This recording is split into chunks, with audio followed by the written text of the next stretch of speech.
This cake saver's looking a little too empty for me, so we're definitely gonna fill it up today. Here in the Caribbean, we celebrate our rich and diverse heritage every day in every pot. The story of our shared experiences is told in every bite of our favorite dishes. Join us as we explore Caribbean cuisine, where every dish is simply local. So we've been getting a lot of requests to do some more baking and dessert videos, so we are bringing that to you once again today, teaming up with our friends at Waitrose and Massy Stores to bring you a classic Victoria sponge cake, or some people know it as a Victoria sandwich. So we are using some of our beautiful Waitrose self-rising flour, as well as this gorgeous Waitrose fragrant raspberry extra fruity preserve. And Waitrose is available at Massy Stores nationwide. And this is sort of a British style cake. A lot of times people come to me and they're like, I feel like I'm not a big frosting person. They want something a little bit lighter, and this is the cake for people who love to taste the cake, who love to have that kind of kick of fruit in their desserts. It's perfect and it's so easy. So let's get started. One thing I really want to stress is that you have everything ready to go on the table when you're baking, especially when you're baking something delicate like a sponge. So right here I have some butter here that I've had out at room temperature. And to this, I'm going to add some castor sugar. And I know in Trinidad, it's a little bit hard to find castor sugar, but you can totally make it yourself. And what I did is I just added some granulated sugar to a food processor and then just blitzed it for about 1 minute until it kind of had this finer texture.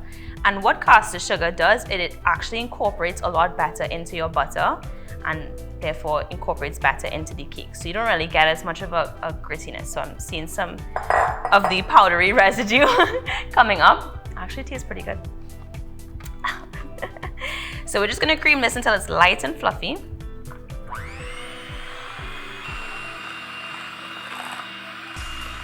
And then one of the ways you can know that the butter and sugar is ready to go is that the color is gonna actually become a bit more pale. Okay, that looks just about right. The yellow is definitely way more pale, and we see that it's kind of increased in volume. So next we're adding our eggs, and I'm gonna do this one at a time.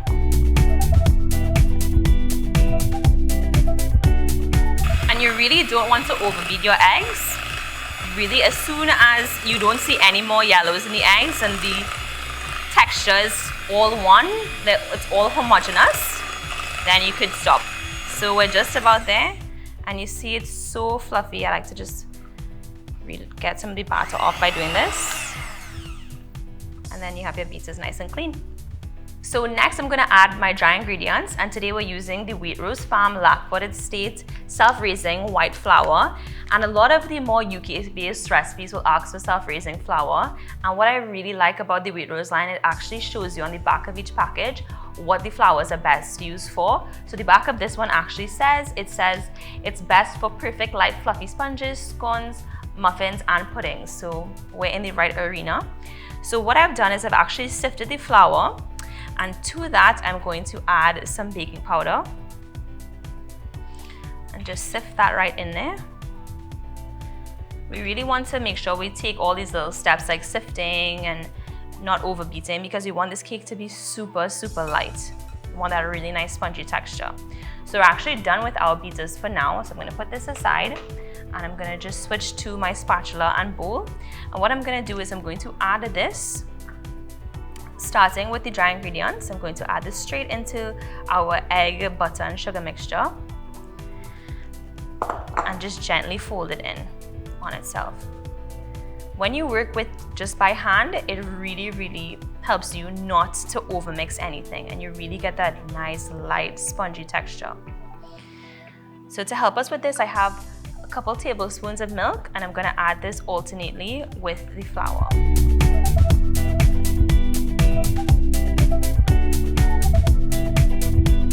This is what I love about baking. You could actually see the fruits of your labor. I'm seeing lots of air particles. I'm just gonna add the last bit of milk. You always wanna end with your liquid.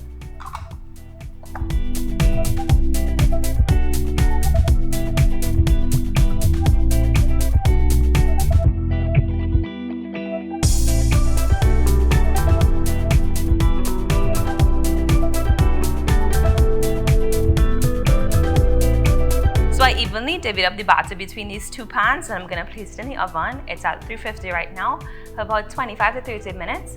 I'm gonna take it out and we're gonna see what we're doing.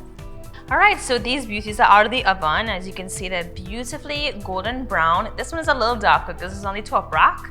Our oven is a little small here in the studio, but they're totally done. I actually, to test them, I inserted this skewer in and pulled it out, and it came out completely clean, no liquid on it, and that's when I knew it was done. So we're gonna let these cool in the pans for about 10 minutes.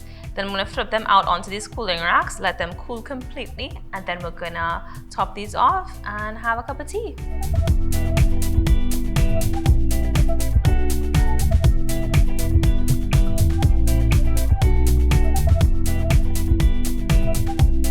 Alright guys, so tea time is right around the corner. I have my cakes here, they're completely cooled.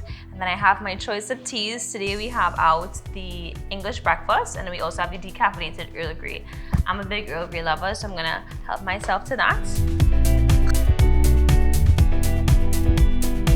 So I'm just going to simply place one of my cooled cakes right on top of this cake stand. And I made a really quick, super light buttercream frosting.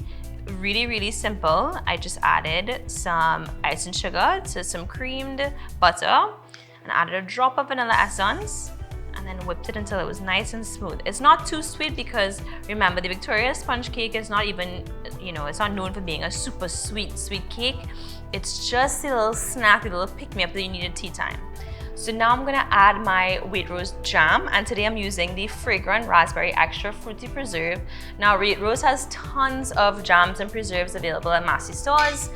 Today I'm using the raspberry because I really enjoy the nice tart flavor it gives you, but they definitely have strawberry, they have apricot as well.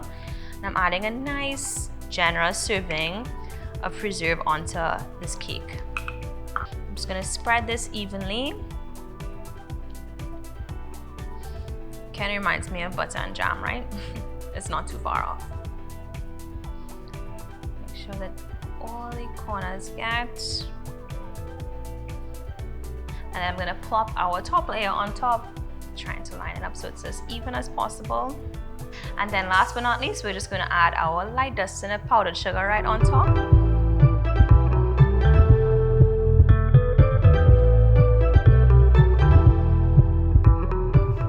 There you have it. Voila, your Victoria sandwich sponge cake. Super delicious, super fresh, and you get to take all the bragging rights. And I think it's time for tea, don't you think? Give myself a nice generous piece here. Just want to make sure that it's all the way in. There we go. And there we go.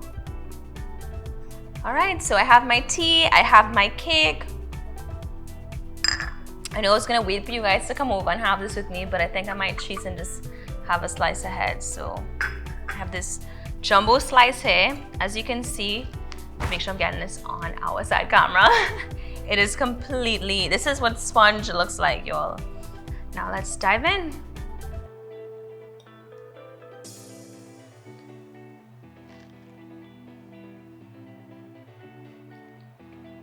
Quality products yield the best results. Pure butter, our Waitrose self-raising flour, delicious preserve. Y'all, it's so easy. I did that in real time. If I can do it, if you follow the exact steps that I did, you will get these results. So good. Before I take another sip of this delicious Earl Grey, special thanks to our friends at Waitrose for sponsoring this video. Waitrose products can be found at Massey stores nationwide. And I'm gonna get back to my cake eating. I will see you guys next time. It is always a pleasure having you here with me. So take care, bye.